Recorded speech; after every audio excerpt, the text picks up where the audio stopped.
हमारी पृथ्वी हमेशा घूमती रहती है। ये लट्टू की तरह घूमती है। ये सूरज के चारों ओर भी यात्रा करती है। इन गतियों को रोटेशन और रेवोल्यूशन कहते हैं। ये दिन और रात मौसम बनाते हैं और हमारे समय क्षेत्रों को भी प्रभावित करते हैं। आइए इन आकर्षक गतियों का पता लगाएं। पृथ्वी की गतियां जीवन के लिए बहुत महत्वपूर्ण हैं। उनके बिना हमारी दुनिया एक बहुत ही अलग जगह होगी। पृथ्वी अपनी एक इमेजिनरी लाइन पर घूमती है जिसे एक्सिस कहा जाता है। इस स्पिनिंग को रोटेशन कहते हैं। पृथ्वी को एक रोटेशन पूरा करने में लगभग 24 घंटे लगते हैं। इस रोटेशन की वजह से दिन और रात होते हैं। जैसे ही पृथ्वी घूमती है, पृथ्वी के अलग अलग हिस्से सूर्य का सामना करते हैं। सूर्य के सामने वाले हिस्से में दिन का उजाला रहता है, जबकि दूर वाले हिस्से में रात होती है।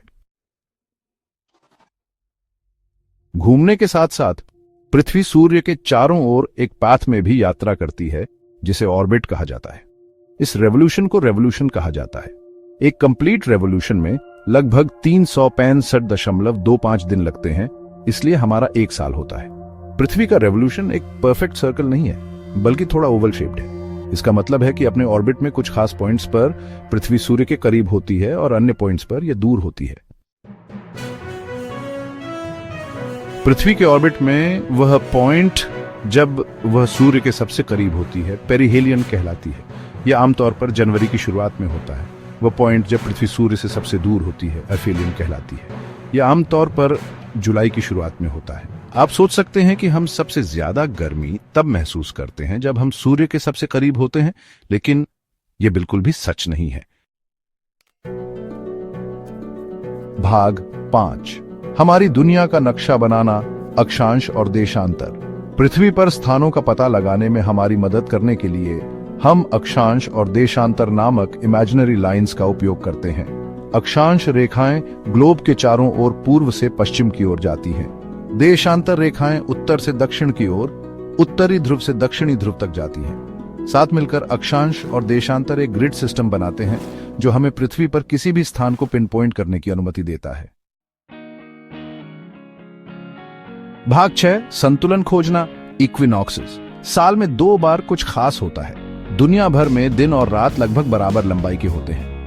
इन्हें इक्विनॉक्सेस कहा जाता है। वसंत या वर्नल इक्विनॉक्स लगभग 20 या 21 मार्च को होता है और पतझड़ या ऑटमनल इक्विनॉक्स लगभग 22 या 23 सितंबर को होता है। भाग 7, बदलते मौसम, सोल्स्टिसेस। पृथ्वी अपने एक्सिस पर झुकी हुई है। यह टिल्ट ही मौसम का कारण बनता है। साल में 2 बार पृथ्वी का टिल्ट सूर्य की ओर या उससे दूर अपने सबसे एक्सट्रीम एंगल पर होता है। इन्हें सोल्स्टिसेस कहा जाता है। समर सोल्स्टिस उत्तरी गोलार्ध में वर्ष का सबसे लंबा दिन लगभग 20 या 21 जून को होता है।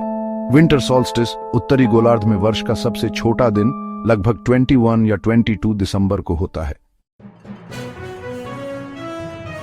भाग 8, जब परछाइयां नाचती हैं, ग्रहण।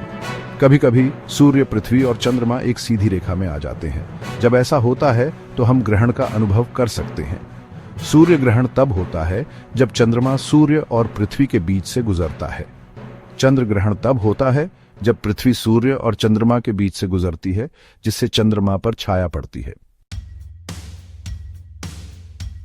भाग 9, समय की दुनिया, अंतरराष्ट्रीय तिथि रेखा और समय क्षेत्र।